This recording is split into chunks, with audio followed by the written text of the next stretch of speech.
Alhamdulillahilladzi arsala rasulahu bil huda wa dinil haq liyuzhirahu 'ala ad-dini kullihi walau karihal kafirun walau karihal musyrikun walau karihal munafiqun.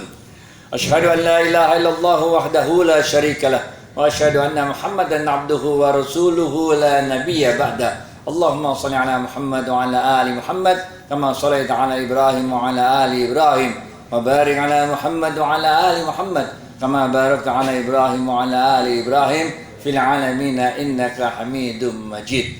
Jamaah Jumat rahimakallah, ittaqullaha haqqa tuqatih wa la tamutunna illa wa antum muslimun. Mari sama-sama kita tingkatkan ketakwaan kita dari Jumat ke Jumat dan janganlah kita mati kecuali dalam keadaan Islam. Qala Allah Ta'ala fil Qur'anil Karim ba'da a'udzu billahi minasyaitonir rajim wal 'asri innal insana lafi khusr illa alladziina aamanu wa 'amilus shalihaati wa tawassaw bil haqq wa tawassaw bis sabr. Imam Syafi'i radhiyallahu anhu mengatakan tiga kemuliaan manusia terletak. Kemuliaan manusia itu terletak pada tiga hal. Yang pertama, Imam Syafi'i radhiyallahu anhu mengatakan kemuliaan manusia itu terletak ketika kita mampu menyembunyikan kemiskinan kita, menyembunyikan kefakiran kita, sehingga orang di sekeliling kita selalu melihat kita sebagai seorang yang selalu berkecukupan, seorang yang selalu qanaah, seorang yang selalu bersyukur atas apapun yang Allah berikan pada kita. Ini kemuliaan yang pertama menurut Imam Syafi'i. Kemuliaan kedua menurut Imam Syafi'i terletak ketika kita mampu menyembunyikan kemarahan kita, kekesalan kita, kekecewaan kita, dendam kita, sehingga orang sekeliling kita selalu melihat kita sebagai orang yang selalu redha atas apapun takdir yang Allah tetapkan untuk diri kita. Terserah dia mau apa yang kejadian, udah ada Allah yang ngatur, jalanin aja hidup baik-baik. Benar ya? Ini yang kedua kata Imam Syafi'i, yaitu kita selalu redha untuk menjalani hidup ini apapun takdir yang Allah berikan pada kita. Yang ketiga menurut Imam Syafi'i, kemuliaan manusia itu terletak ketika kita mampu menyembunyikan kepedihan kita, kesedihan kita, kegetiran kita, sehingga orang sekeliling kita selalu melihat kita sebagai orang yang selalu bahagia. Jamaah Jumat rahimakumullah, mari kita lihat satu persatu. Yang pertama adalah ketika kita mampu menyembunyikan kemiskinan dan kefakiran kita, sehingga selalu orang sekitar kita melihat kita orang yang selalu berkecukupan. Rasulullah SAW bersabda dalam sebuah hadis riwayat Imam Muslim, kalau engkau dapat mensyukuri apapun yang Allah berikan pada dirimu, maka engkau menjadi orang yang paling kaya di dunia. Ini bukan urusan berapa banyak harta kita, men. Ini urusan berapa bisa kita mensyukuri apa yang Allah berikan pada kita. Dan ketika kita mampu mensyukuri apa yang Allah berikan pada kita, la in syakartum la azidannakum. Allah akan tambahkan nikmat itu kepada kita. Sebaliknya, berapapun harta yang kita miliki, berapa jabatan tingginya yang kita emban, tapi kalau kita tidak pernah bisa bersyukur, kita selalu melihat dari apa yang belum kita miliki, bukan apa yang telah kita terima dari Allah. Itu sebabnya Imam Syafi'i mengatakan kemuliaan manusia terletak ketika kita mampu selalu menyembunyikan kemiskinan kita, kefakiran kita, sehingga orang selalu melihat kita berkecukupan. Kita kadang-kadang kebalik, kalau mau punya duit kita cerita kemana-mana, benar gak? Giliran kita punya duit kita diam-diam karena kita takut duitnya dimintain orang, benar? Kebalik-balik kita, benar gak?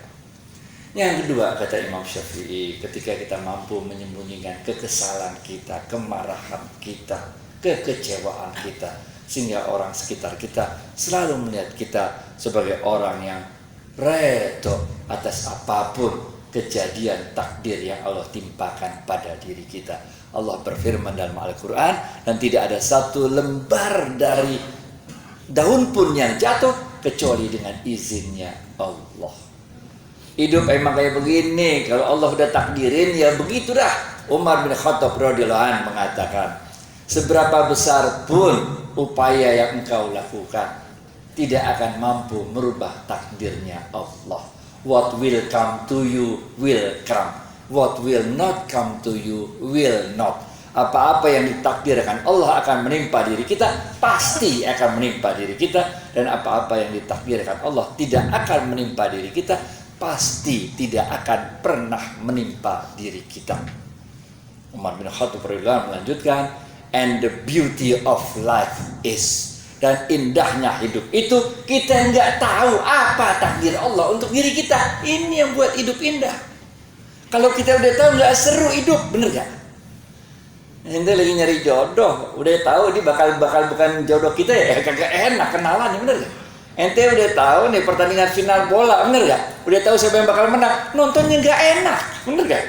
Udah nggak usah nonton, udah ketahuan siapa yang bakal menang, kan nggak asik, bener gak? Yang asik itu kita nggak tahu apa takdirnya Allah bagi kita, bener gak? Nah, karena ketidaktahuan kita itulah maka kita diminta oleh Allah untuk berikhtiar dan berdoa. Umar bin Khattab melanjutkan biar selesai nih.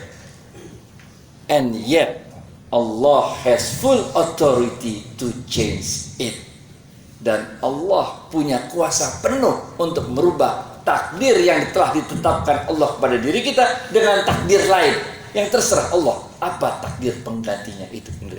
Itu sebabnya walaupun semuanya telah tertulis di Lauhul Mahfuz, kita tetap harus ikhtiar dan berdoa. Sebagaimana yang dicontohkan oleh Ibu Hajar. Udah ikhtiar aja terus dah. Bagaimana hasilnya terserah Allah dah. Benar gak?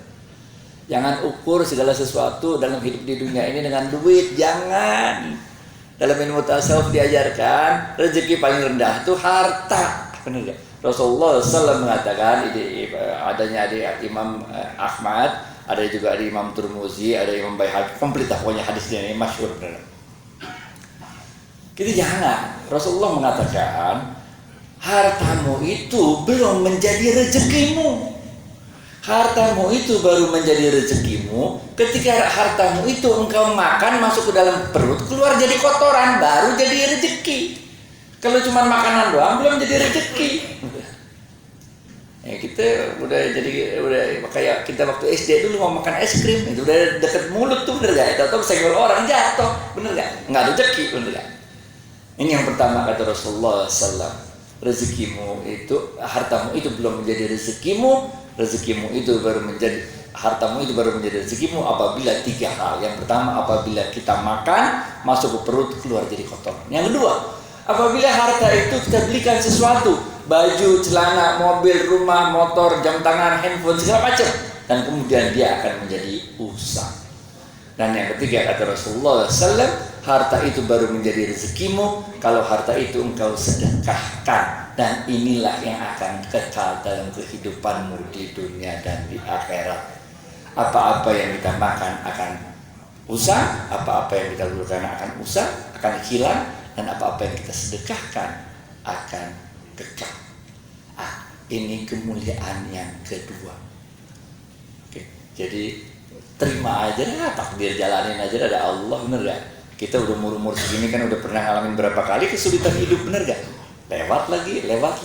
Pokoknya kalau ente lagi pusing, lagi pening, nggak tahu nih kenapa jadi kayak begini hidup, bener gak? Apa jadi pening banget hidup kayak begini, begini, pening gitu. Udah, tutup mata, bener gak? Tarik nafas dalam-dalam, lalu bilang sama Allah, wahai Allah, aku tahu ini semua adalah rencanamu Allah. Oleh karena itu Allah berikan kekuatan padaku, tolonglah aku Allah untuk melewati musibah ini, untuk melewati cobaan ini. Gitu aja kan? Kita nggak minta sama Allah kalau dalam hidup itu ada halangan yang besar, ibaratkan ada gunung yang besar, kita nggak minta sama Allah supaya gunungnya dipindahin. Lah kita mau lewat sekali masuk gunung yang udah puluh ratusan tahun di situ suruh pindah, bener gak? Yang kita minta sama Allah, berikan kekuatan padaku Allah untuk melewati gunung ini. Nah, benar gak? Begitu juga dalam hidup. Dalam sebuah hadis riwayat Imam Bukhari dan Imam Muslim diceritakan, Rasulullah SAW mengatakan, sungguh Allah akan terus-menerus memberikan bala kepada kaum muslimin, muslimat, mukminin, mukminat. Sampai pada akhirnya ketika kita nanti menemui Allah, tidak ada lagi dosa yang kita bawa. Setiap kali kita bersabar atas cobaan yang diberikan Allah, setiap kali kita bersabar dalam menjalani hidup ini, Allah gugurkan dosa-dosa kita. Nah, Itu sebabnya juga dalam surat Al-Nashrah di akhir suratnya disebutkan fa iza faragta fansab. Apabila kita melewati suatu kesulitan, sabar aja men. Ntar Allah tolongin kita ngelewatin kesulitan. Itu bener gak? SD kita pening ujian, Allah tolong lulus masuk SMP. SMP ujian lagi, Allah tolong lagi lulus lagi, bener gak? Ente pening cari mau masuk SMA mana? SMA lulus, ente pening lagi hidup, bener gak? Begitu seterusnya. Yang namanya hidup ya kayak begitu, udah jalanin aja hidup baik-baik. Namanya juga takdir, bener gak? Ada Allah yang atur. Yang ketiga kata Imam Syafi'i, kalau kita bisa menyembunyikan kegetiran kita, kesedihan kita, kepedihan kita, sehingga orang selalu melihat kita sebagai orang yang selalu bahagia. Kebahagiaan itu terletak ketika kita merasa dekat dengan Allah. Kebahagiaan itu terletak ketika kita merasa dibersamai oleh Allah. Yaitu dalam kalimat Qur'annya innallaha ma'ana. Ketika Rasulullah SAW dan Abu Bakar Siddiq radhiyallahu anhu dikejar-kejar, dicari ketika hijrah dari Mekah ke Madinah, itu keadaannya udah genting banget. Karena waktu itu Rasulullah SAW dan Abu Bakar Siddiq itu bersembunyi di sebuah gua. Dan ketika itu pasukan yang mencarinya berada di depan gua itu persis. Itu jarak antara kepalanya, mukanya Sayyidina Abu Bakar Siddiq dengan kaki orang itu cuma sejengkal begini, men. Udah pokoknya udah ketangkep dah hitungan. Kalau pakai logika mah udah selesai udah. Kalau hitungan logika bener. Ini dia begini tuh ada di bawah, tuh dia kagak nengok ke bawah dikit kelihatan, bener. Pada saat itu Abu Bakar Siddiq ini udah benar-benar khawatir dengan keadaan tersebut. Rasulullah SAW mengatakan, wala tahinu wala tahzanu innallaha ma'ana. Jangan takut, jangan sedih, kata Rasulullah SAW. Sungguh Allah bersama kita. Ini men, ini penting. Hidup ya kayak begini men. Tapi kalau setiap hari kita sedih mau ngapain? Benar ya? Dunia gak berubah, ente mau sedih, ngurung diri, ngambek, ngomel-ngomel, terserah. Tiap pagi itu matahari tetap terbit, bener gak? Lo ngomel-ngomel, marah, sedih, nangis, bombay, tiap malam itu matahari tenggelam. Tiap pagi tetangga pergi kantor, tiap pagi suami pergi kantor, anak pergi sekolah, semua berjalan normal. Ente aja sendiri sedih, bener gak? Nah, itu sebabnya Imam Syafi'i radhiyallahu anhu mengatakan kemuliaan manusia yang ketiga terletak ketika kita mampu menyembunyikan kepedihan, kegetiran, kesedihan kita, sehingga orang selalu melihat kita sebagai seorang yang selalu bahagia. Betapapun cobaan kita, ente udah nunggak SPP 6 bulan, listrik kagak bayar, ente nggak bisa bayar kontrakan rumah, ente pening lah pokoknya udah aja bener, pinjam sana, pinjam sini ditagihin, bener gak? Iya sih susah-susah. Tapi dengan semua kesulitan itu, kan Allah masih kasih kehidupan buat kita. Mata kita kan belum dicopot satu sama Allah, benar gak? Tuh tangan kagak putus satu, benar gak? Benar gak? Jadi kita selalu lihat the bright side of the things. Kita harus selalu melihat sisi baiknya dari kehidupan yang kita jalani. Ada orang bilang, saya udah 4 tahun hidup susah, belum dapat kerjaan segala macam. Saya udah bertahan 4 tahun, kapan pertolongan Allah datang? Lah, ente bisa bertahan 4 tahun itu siapa yang bikin kalau bukan Allah, bener gak? Kalau nggak ditolong Allah, ya 3 hari juga lewat, udah kita, bener gak? Saya udah bertahan 4 tahun, kapan pertolongan Allah datang? Nah itu lagi datang pertolongan Allah sehingga ente mampu bertahan sampai 4 tahun. Udah men, tenang aja, Allah udah janjiin la yukallifullahu nafsan illa wus'aha. Allah nggak bakal kasih cobaan kita yang melampaui kemampuan kita untuk menanggungnya. Allah juga janjiin fa inna ma'al usri yusran, inna ma'al usri yusra. Setiap kali diberi kesulitan, pasti Allah akan kasih banyak kemudahan untuk kita. Barakallahu li wa lakum fil Qur'anil azim wa nafa'ani wa iyyakum bima fihi minal ayati wa dzikril hakim innahu huwal ghafurur rahim.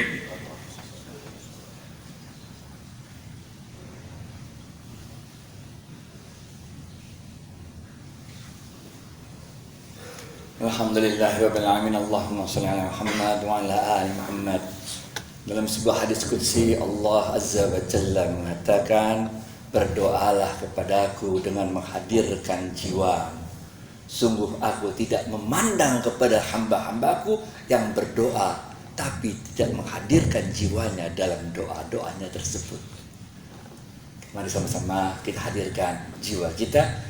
Kita berdoa kepada Allah, mudah-mudahan Allah Azza wa Jalla selalu melindungi kita, memberikan pertolongan kita, menguatkan hati kita, meringankan urusan kita, dan memberkahi semua kehidupan kita. Astaghfirullahaladzim, astaghfirullahaladzim, astaghfirullahaladzim, alladzi la ilaha illa huwal hayyul qayyum wa atubu ilaih. Min jamil ma'asi wa dzunub, wa la haula wa la quwwata illa billahil aliyyil azim. Rabbana ighfir lana dzunubana wa tub 'alaina innaka antat tawwabur rahim. Ya Allah, ya Aziz, ya Ghaffar, ya Allah, ya Rahman, ya Rahim. Ya wasi'al maghfirah birahmatika ya arhamar rahimin irhamna. Allahumma innaka afun karim tuhibbul afwa fa'fu anna ya karim. Allahumma ighfir lil muslimina wal muslimat wal mu'minina wal mu'minat al ahya'i minhum wal amwat innaka antas sami'ud du'a. Rabbana atina fid dunya hasanah wa fil akhirati hasanah wa qina azabannar. Wa sallallahu ala sayyidina Muhammad wa ala alihi wa sahbihi wasallam. Subhana rabbika rabbil izzati amma yasifun. Wassalamun ala mursalin walhamdulillahi rabbil alamin. Wa aqimus salah.